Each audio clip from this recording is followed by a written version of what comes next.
बात उस समय की है जब भारत की पवित्र सीमाओं को विदेशी आक्रमणकारियों के घोड़े अपनी टापों तले रौंद रहे थे। सिकंदर यूनान से विश्व विजय पर निकला था। कंधार को जीत के वो भारत में प्रवेश कर चुका था और वो दिन दूर नहीं था जब पूरे भारतवर्ष की गर्दन पर यवन पताकाएं कस जाती और हमारी स्वतंत्रता का दम घुट जाता। आचार्य चाणक्य को बस एक ही रास्ता दिखा, भारत के सबसे विशाल साम्राज्य से मदद मांगी जाए।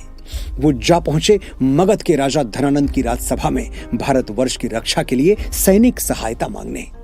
चाणक्य ने कहा, महाराज, दुर्भाग्य है इस धरा का कि हमने विदेशियों के साथ मिलकर अपनी ही धरती का सुहाग छीन लिया। भाइयों ने भाइयों के सीने छलनी कर दिए, अपने ही हाथों हमने अपने ही घरों में आग लगा दी और विजय का रक्त चंदन यवनों के माथे पर मल दिया। मुझे भय है उस दिन का जब हमारी संस्कृति और सभ्यता विदेशियों की दासी बनकर रह जाएगी। अगर हमने अपनी संस्कृति त्याग दी तो हमारे पतन को परमेश्वर भी नहीं रोक सकता। महाराज, मैं आपसे हाथ जोड़कर विनम्र निवेदन कर रहा हूं, मेरे भारतवर्ष को बचा लीजिए। सुरा और सुंदरी में डूबा हुआ धनानंद उपहास करते हुए बोला, सीमाओं की रक्षा तो सैनिक किया करते हैं, तुच्छ ब्राह्मण, मेरे द्वारपाल से कह दिया होता। एक सम्राट के आनंद में बाधा बनने की क्या जरूरत थी। चाणक्य ने फिर हाथ जोड़कर कहा, सीमाएं सुरक्षित रहीं तो ही सम्राट सुरक्षित रहेंगे। महाराज, धनानंद क्रोध से बोला, तू मगध और नंदवंश को धमकी दे रहा है। चाणक्य का ब्राह्मणत्व सत्य कहने से डरता नहीं था। धनानंद के दरबार में उसके सैनिकों के बीच उनकी तलवारों की छाया में भी चाणक्य ने कटु सत्य बोल ही दिया।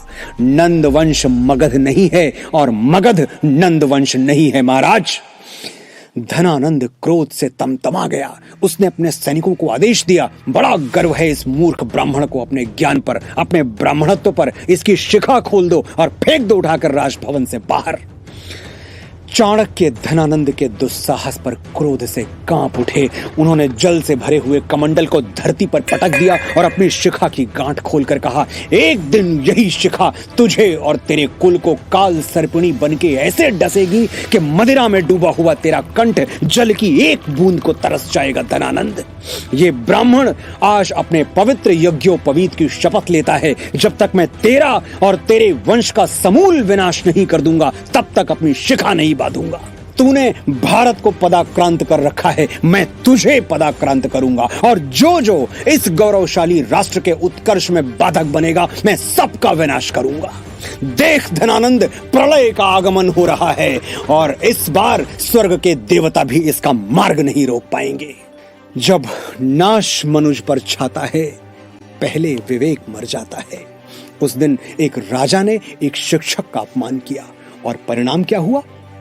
भारत का सबसे धनवान राजा धनानंद अपने लिए 4 सांसें भी नहीं खरीद पाया और अकाल मृत्यु को प्राप्त हुआ। नंदवंश का समूल सर्वनाश हो गया, किसी के शव पर रोने वाला कोई नहीं बचा। मगध के राज सिंहासन पर एक अनाथ युवक सुशोभित हुआ और अपने पौरुष के बल पर उसने भारत की सीमाएं उत्तर में हिमालय से लेकर दक्षिण में गोदावरी पर्यंत और पूर्व में असम कामरूप से लेकर पश्चिम में वर्तमान ईरान और अफगानिस्तान तक खींच दी। चंद्रगुप्त की विजय वंशवाद पर पराक्रम और प्रतिभा की सबसे बड़ी विजय थी। आज भी ये धरती धनानंदों से खाली नहीं हुई है। हम धरती पुत्रों को आज भी सत्ता की राजसभा में तिरस्कृत होना पड़ता है, लेकिन हमें याद रखना है कि हम किसके वंशज हैं। हमें पराजित करने वाला इस धरती पर तो क्या, इस ब्रह्मांड में कोई नहीं है, क्योंकि हम चंद्रगुप्त का शौर्य और चाणक्य का क्रोध अपनी धमनियों में लेके जन्मे हैं।